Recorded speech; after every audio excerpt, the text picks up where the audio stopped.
Today we will learn to solve algebraic equations by using specific techniques, axioms, and rules.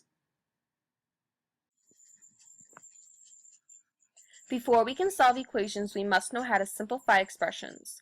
So take the expression 4y plus 5y. Since both terms have the same variable, we can simplify it by factoring out y by using the distributive property to get y times 4 plus 5, which then by adding 4 plus 5 we get 9y. Or we can just simplify by adding both terms together to simply get 9y. This also works for subtraction. So if the terms of an expression contain the same variable, then we can simplify the expression into a single term by adding or subtracting the coefficients of each term.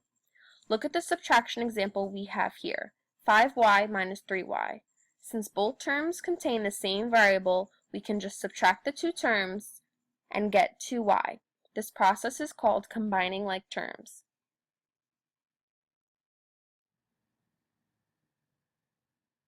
We can also simplify expressions that involve multiplication. For example, if we have 5x and want to double it, we can multiply 5x by 2, which gives us 10x. We can also use the distributive property of multiplication. Look at the example 2 times 3x plus 5. So the distributive property says 2 times 3x plus 5 equals 2 times 3x plus 2 times 5, which equals 6x plus 10. Now that we know how to simplify expressions, we can now discuss the axioms or rules for solving equations. Axiom 1 states that if the same quantity or two equal quantities are added to two equal quantities, then the sums are equal. For example, x minus 2 equals 4. Add 2 to both sides to get x equals 6. So by adding 2 to both sides, you are getting the variable x by itself. What you do to one side of the equation, you must do to the other. So here, since we added 2 to x minus 2, we also had to add 2 to 4.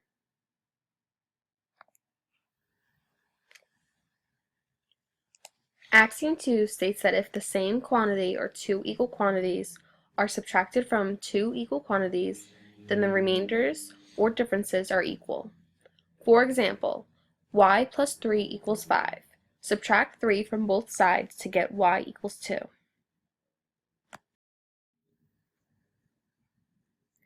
Axiom 3 states that if equal quantities are multiplied by equal quantities, then the products are equal. For example, x over 3 or x divided by 3 equals 5. Multiply both sides by 3 to get the answer x equals 15.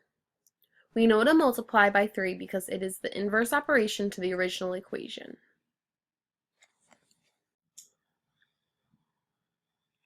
Axiom 4 states that if equal quantities are divided by equal quantities other than 0, then the quotients are equal. For example, 5x equals 15. We divide both sides by 5 to get x equals 3. Remember, it does not matter what side of the equal sign the x ends up, just as long as you remember that whatever you do to one side, you must do to the other, to get x or the variable by itself. Also, to check our answers for any of these equations, we can replace the value of x or the value of the variable back into the original equation to see if the left side is equal to the right side.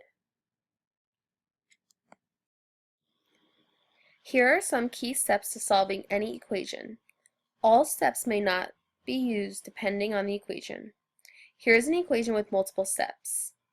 We are given 8x minus 3 equals 2x plus 9. We use axiom 1 and combining like terms by adding 3 to both sides to get 8x equals 2x plus 12. Now we use axiom 2 and combine like terms by subtracting 2x from both sides to get 6x equals 12. Finally, we use axiom 4 and divide both sides by 6 to get the simplified answer x equals 2. We can also simplify expressions involving division. For example, we can take 12x divided by 4 and make it 12x over 4, which equals 3x. Notice in these examples we are only dealing with the coefficients, not the variables. Below are some more examples of simplifying expressions with division.